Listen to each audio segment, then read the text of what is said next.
한 사람의 사역자가 1년에 600편 이상 말씀을 전해도 10년에 6,000편 이상 말씀을 전해도 어쩌면 오늘 우리가 들어야 될 이 말씀에 귀결되지 않을까.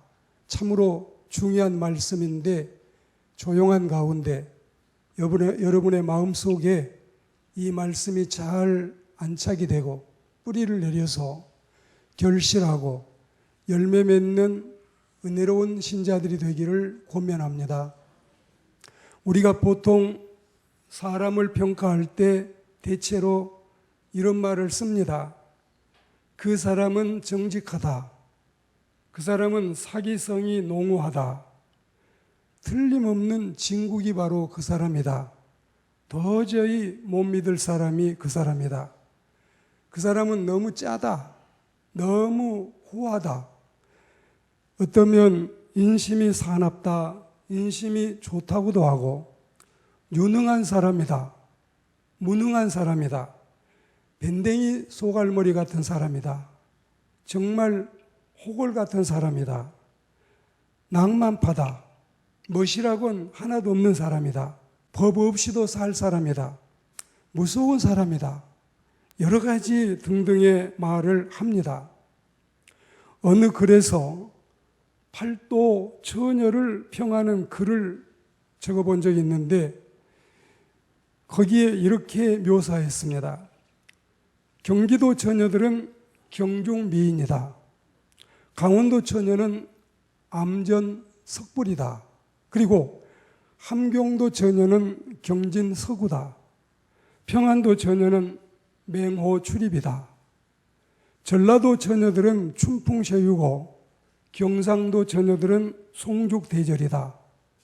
충청도 처녀들은 추풍명월이고 황해도 처녀들은 추풍음영이다. 아마 내용을 우리가 다 세밀하게 새겨보지 않았어도 대체로 좋은 칭찬의 말들일 것은 분명합니다.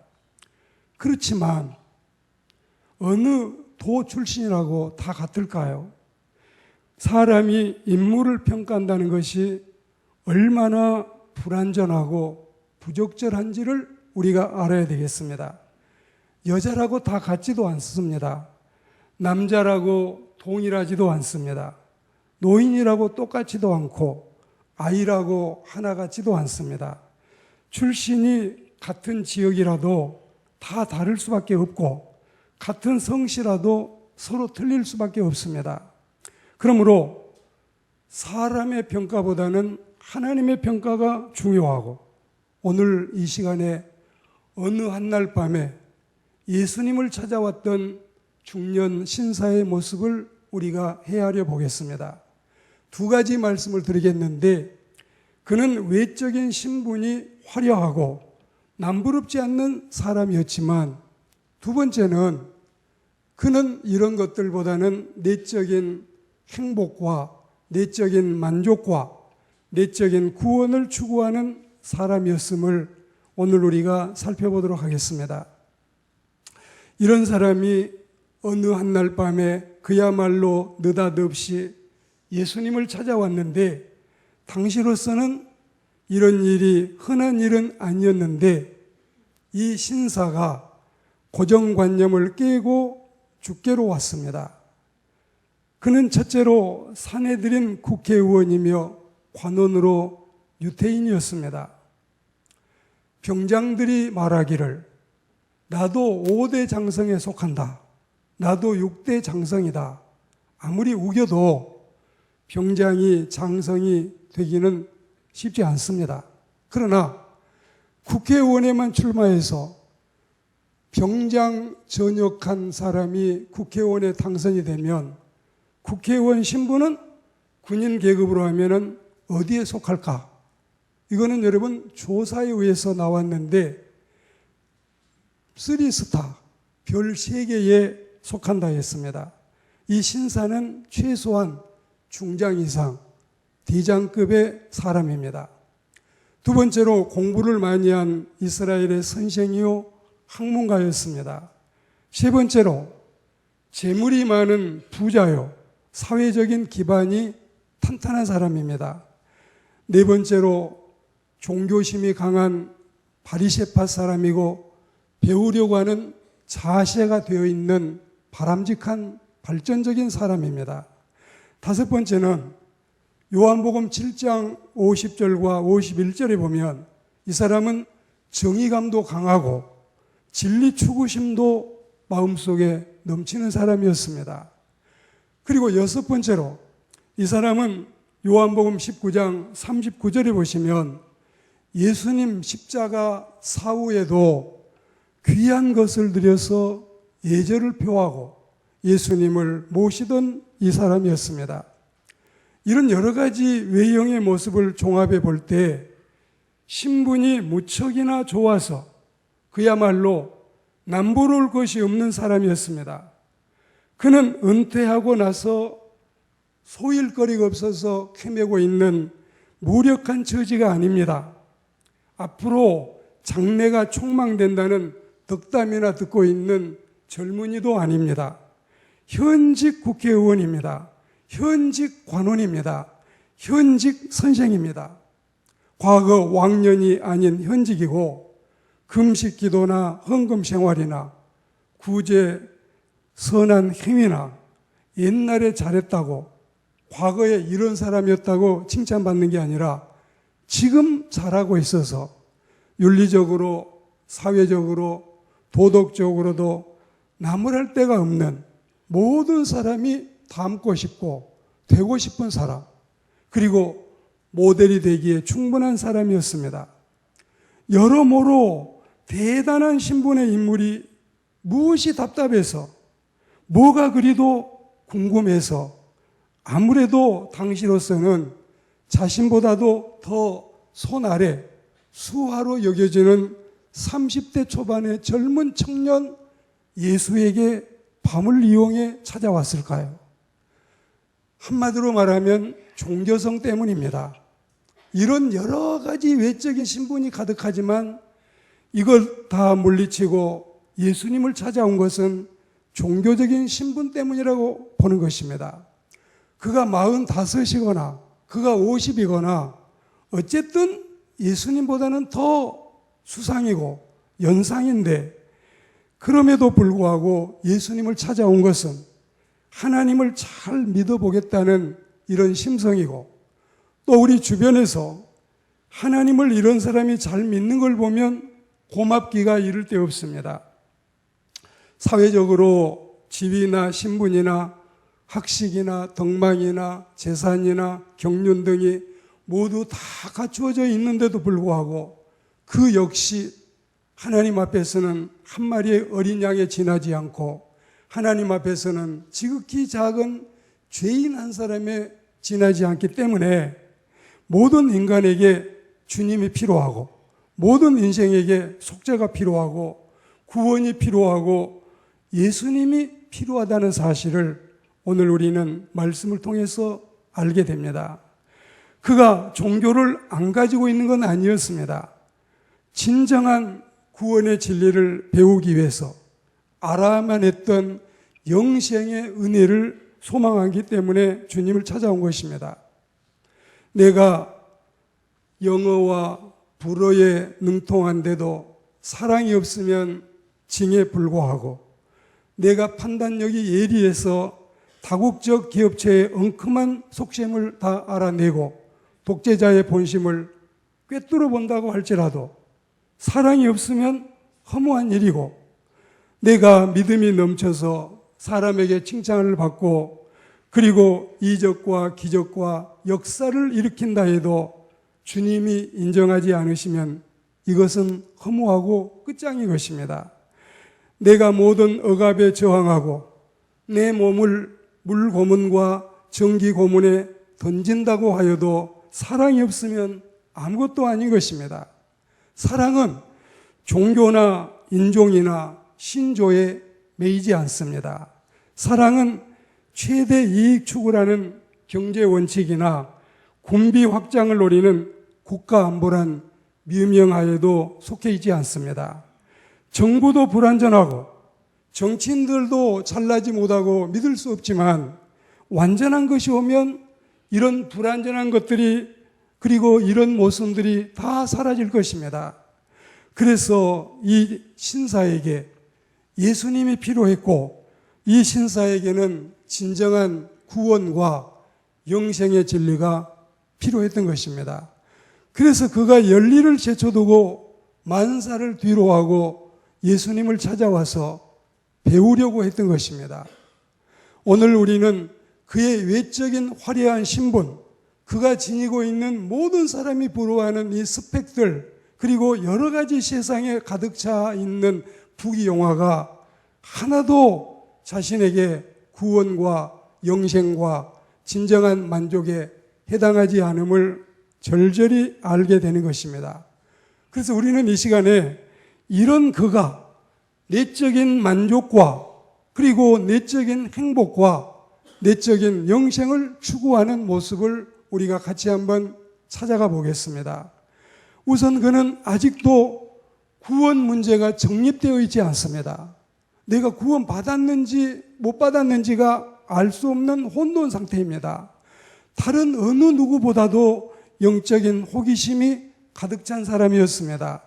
다른 어떤 무엇보다도 구원의 확신이 필요한 사람이 이 중년 신사였습니다.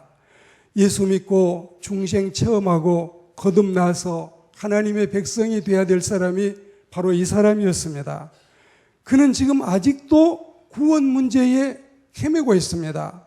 어떻게 해야 영생을 얻을지, 어떻게 해야 하늘나라를 갈 수 있을지, 어떻게 해야 진정 내 내면에 행복이 돌아올지를 헤매고 있습니다. 그러므로 예수님의 말씀을 대화 중에 받는데도 혼란이 있었습니다. 주님이 말씀하시기를 사람이 거듭나지 않으면 하나님 나라에 들어갈 수 없다고 하시니까 그 말씀의 뜻을 아직 알아듣지를 못합니다. 천국도 중생도 영생도 의문투성이에 지나지 않습니다. 도대체 무슨 말씀을 하시는 겁니까? 엄마가 나를 낳아서 내가 세상에 낳는데 엄마 뱃속으로 다시 들어가라는 이야기입니까? 이 사람의 영적인 수준이 이러했습니다. 그래서 예수님은 더 구체적으로 다시 강조를 하십니다. 사람이 물과 성령으로 나지 아니하면 하나님의 나라에 들어갈 수 없다. 육으로 난 것은 육이고 영으로 난 것은 영이다. 그러니 내가 거듭남에 대해서 설교하고 있는 이 진리의 내용을 이상하게 생각하지 말아라. 이게 예수님의 친절한 설명이십니다. 바람이 제 마음대로 부는 것을 본다. 우리가 그 바람 소리를 들어도 어디서 불어와서 어디로 불어가는지를 모르는 것처럼 성령으로 거듭난 사람은 신비스럽기가 마치 이와 같은 것이다.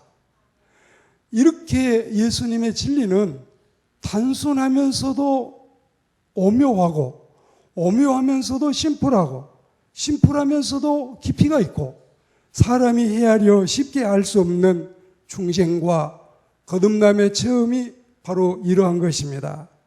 그러니까 중생과 구원은 영적인 체험이기 때문에 영적인 사람이 아니면 도무지 알 수가 없고 하나님의 성령으로 인도하심을 받는 사람들은 환하게 영적으로 경험적으로 알 수 있는 진리인 것입니다. 자, 이제 이 중년 신사 이야기만 듣고 있겠습니까?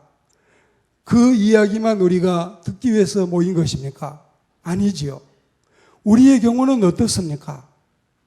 거듭났다는 우리의 경험이, 구원받았다는 자신의 체험이, 그리고 영생에 이르게 될 것이라는 성경의 진리가 혼란스럽지 않고 의심스럽지 않고 이 중년 신사와 같지 않고 확실히 믿어지고 있는가?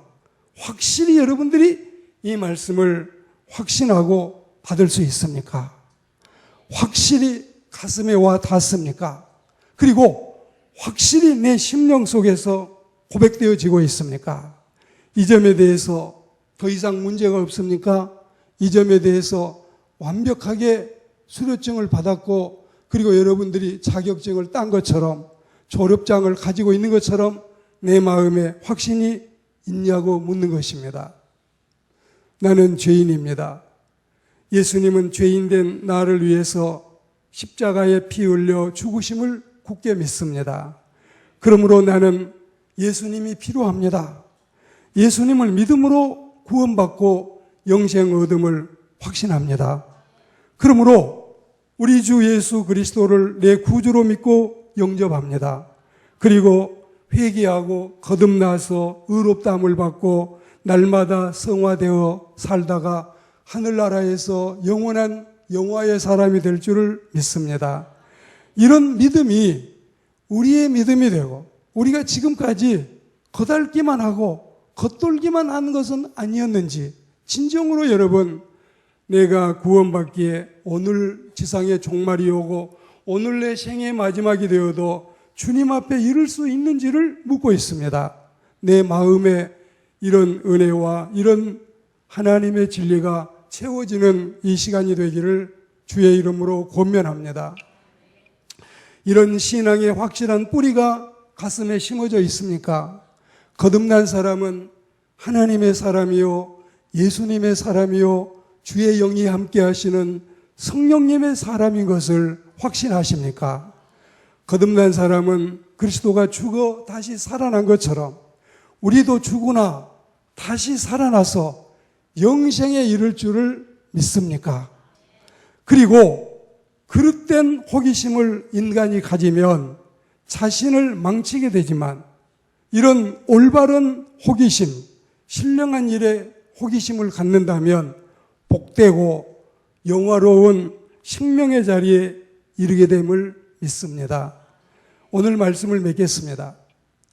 좋은 호기심, 영적인 호기심, 니고데모 신드롬 이걸 여러분 우리가 영적 대박으로 갖게 되기를 축복합니다. 좋은 호기심과 영적인 호기심을 많이 갖는 우리가 되고 선한 열정과 신령한 열심을 높이 갖는 우리가 되기를 권면합니다.